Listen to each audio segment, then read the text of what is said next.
Uy, good morning, good morning. Ito mga ka-Japarms. Andito ako ngayon sa Prague. Second time ko na rito. Pumunta ako dito noon pa. Tignan natin kung anong meron dito paglabas dito. May nakita ako maganda eh. Pero yun o. Uy, ano itong bumalaga na to?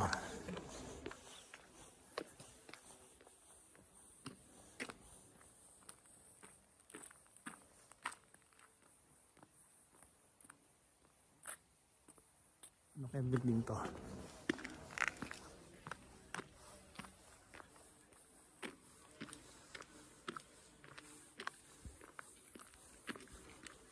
Parang castle. Ito parang simbahan eh. Hindi ko sure.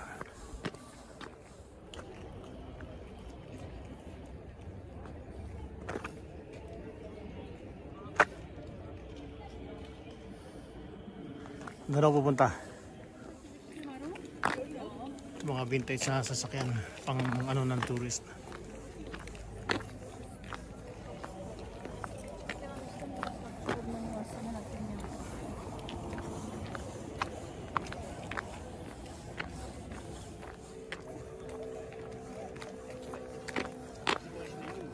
Alam mo, nakalimutan kong dalhin yung aking digital camera. Sayang. Yung aking palang DSLR, yung aking mirrorless camera, nakalimutan ko. Nakuna ko sana to. Di bali okay na. Video coverage na lang ako. Tingnan natin itong mga street sign na to.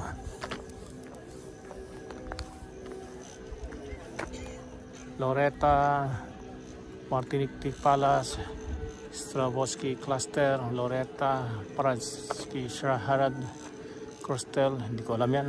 Palace, Sterbensky Palace. Ito yung Sterbensky Palace. Swarzenbergsky Palace. I think Swarzenbergsky Palace pala, hindi naanan ko. So ayan yun. Ito tayo sa Sterbensky Palace. Punta natin. So ano yung Swarzenbergsky Palace. Sayang. Oh man. Ang layo na nasasakyan ko. Hindi ko nadala yung camera ko. Di bale. At least meron akong video coverage. Tingnan natin to.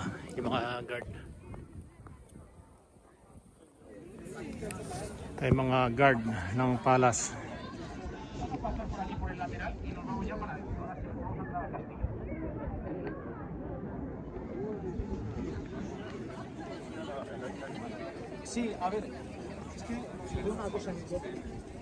Igutan ulit natin.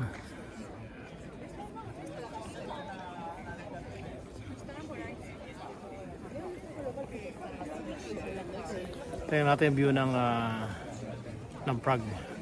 It's like a simple way to explain certain things. Like, for example, you can be red, you can be green. Ito yung Prague, city ng Prague. It's really interesting to use that to understand people sometimes, or to bridge different. It's meant to bridge Catholic Church for sure.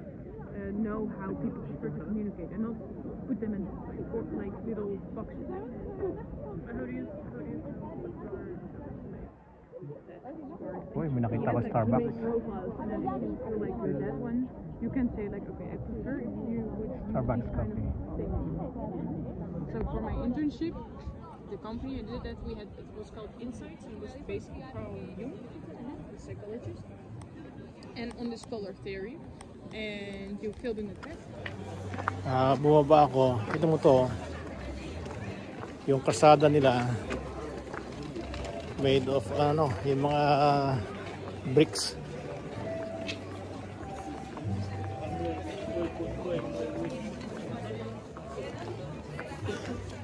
Ayun, hotel. Dito tayo sa baba. Tingnan natin kung ano meron dito. Dito akit tayo, kaya lang nakapagod yan. Ito, pababa naman. Yung mga street sign. Okay. Tingnan natin kung ano meron dito.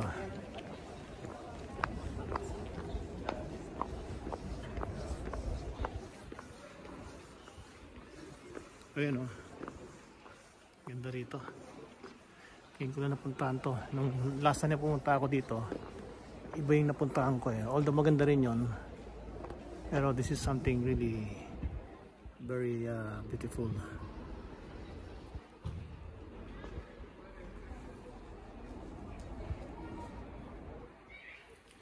I know, chocolate, Prague chocolate.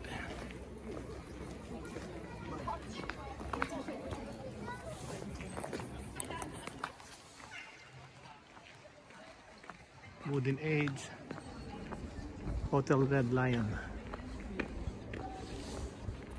Uy, I've seen something. Si Snoop Dogg, oh. Ano ba itong ginagawa ni Snoop Dogg? Real weed. Ayan, oh. Open pala dito ang weed. Sarap na amoy.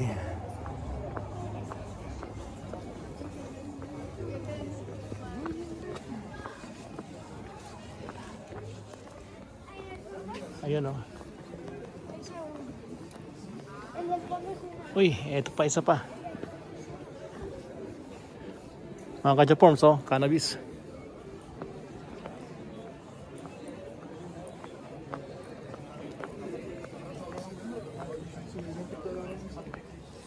Tapos mayroon pang babaan dito, oh.